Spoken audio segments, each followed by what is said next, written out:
Nous étions une équipe de 12 personnes sur ce bateau. Ça, ce sont les toilettes. J'étais tout jeune. Maintenant, j'ai 42 ans. On est tous passés par cette école. Il fallait travailler par nos mains. Ça, c'est les douches. C'est là qu'on se lavait, avec de l'eau salée. Là, c'était le moteur. Un moteur diesel allemand, de l'Allemagne démocratique. On a tous grandi ici. Alors, on nous a annoncé qu'on allait changer le cours des fleuves sibériens. Vous comprenez? On nous a annoncé ça. La réalité. Les rivières vont toujours dans le même sens. Pendant 20 ans, on a attendu ça. J'avais 18 ans. Et à 38 ans, il y a 4 ans, on nous a dit que ça n'aurait pas lieu. Ce n'était que des projets. Et nous, on croyait tout ça. Көп жасаған ақсақалы аралым тарыққанда талай күнге жарадың-ау. Әмуменен Сырдариядан айырылып бұл гүллер сен руға қарадың. Балығыңды біраз жерге жібердің, өзегін жалғадың талай жетімнің-ау. Жазған хатларына жауап берген соң кеуліп бітті саған лейлің көсемнейін. Қосарал бойына тарас келгенде ол қуанды балығыңды жегендің. Басып артында қошласып қалдың. Рахмет аралау саған дегенде. Күмістей ақшабақ суына марқа гөліп қойғандай оралды торғаң. Судан сүйреп алды балықларыңдың. Her birim balıkşına köterip zorgu. Bir жағына bölük koydav tortanı, tağı da var şamay meni şortanın. Öndürüske berdi talay balıktın. Tavday kılıp üyüve koyup ortanı. Kupались в море. La mer était belle. L'été et l'hiver étaient des saisons douces. Maintenant, c'est fini. La mer n'est plus là. On se baignait dans la mer. Ici, il y avait des sanatoriums, car l'air était sain. Aujourd'hui, les fleuves ont disparu. Il n'y a plus d'eau. Nous souffrons. La mer d'Aral souffre. Et je demande que revienne la mer, les chalutiers, les barques, que les gens d'ici cessent de mourir.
Скажите, вы когда последний раз видели море? Так, я видел последний раз уже Quand 15 avez-vous лет vu тому la mer назад. pour la dernière Здесь fois? волна Je l'ai сильная, vue pour la dernière fois il y a 15 ans. корабли подошли, Ici, il y avait des vagues, вот народ il y avait des сколько bateaux, возили, il y avait plein de вот gens. из Аральского Et après ça, города. je ne l'ai plus jamais revue. Ну, после этого Petit я à petit, не- elle a reculé. потихоньку назад ушел Арал. А скажите, сейчас без моря, какие проблемы сейчас? Конечно. Quelles sont les conséquences de la disparition de la mer? On ne peut plus vivre ici. Les gens restent ici parce que c'est leur terre natale. C'est comme les oiseaux. Ils restent, les gens meurent, les gens aiment leur terre. Ici, c'est difficile de vivre. L'air, l'eau, il nous faut de l'eau, il nous faut plus de produits alimentaires. Il y a des poissons, mais ils ne viennent pas de la mer d'Aral. C'est pas le poisson qu'on avait avant ici. Il y a beaucoup de maladies, de morts. Je ne sais pas ce qui va se passer après. S'il n'y a pas d'eau pure qui revient, pas de produits, eh bien, on ne peut pas vivre. Il nous faut absolument de l'eau, c'est obligatoire. Et après l'eau, il nous faudrait aussi des produits d'alimentation. On n'a pas de fruits, on n'a que du sel, tout autour. Dans l'eau que nous buvons, il y a du sel. Avant, je nageais ici. Il y a 40 ans, je nageais. Maintenant, ce n'est même plus possible d'aller vers la mer. L'eau est à 100 km. On a habité ici, à Mouinak, et il y avait de l'eau tout autour de nous. Il y avait des bateaux. Vous avez été voir les bateaux? Vous avez vu?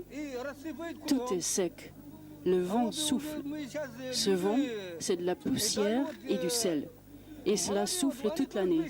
Tout est empoisonné ici. Regardez les jeunes. Dites-moi ce que va être leur santé. Il faut arrêter tout cela. Tout ce qui n'est pas déjà mort va l'être maintenant.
Ayrılıkta çıktım erman, şekerlerle kaptın erman. Ayşe eşit sırlarım, şimdi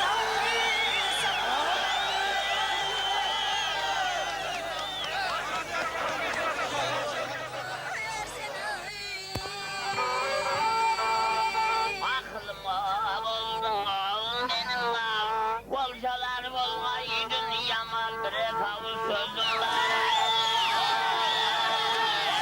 Sözlerime kulak salla.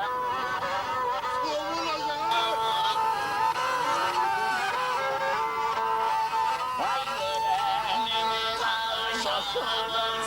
Ahırtı bana ilanılar.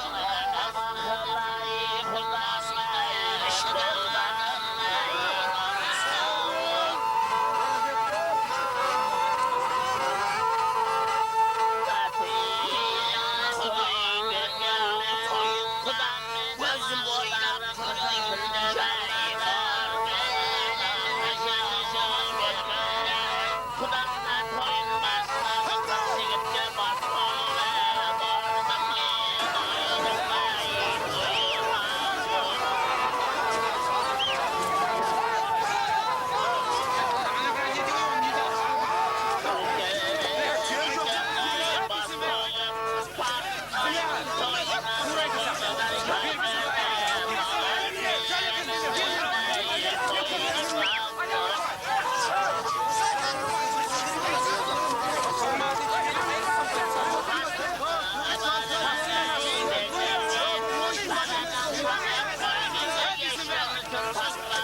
Thank you.